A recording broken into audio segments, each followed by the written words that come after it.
अरे माथा पर हमरा बात भोलेनाथ के नइखे जरूरत के हुआउरी के साथ के सामने जब महेश रही है चाहत पूरा देश रही है प्यार करे वाला के जुटल रही मेला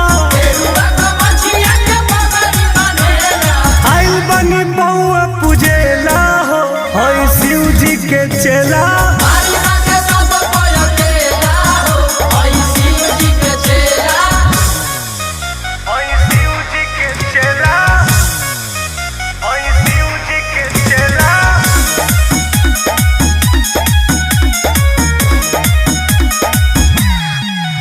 अरे भक्त जब पुकारे त्राही त्राही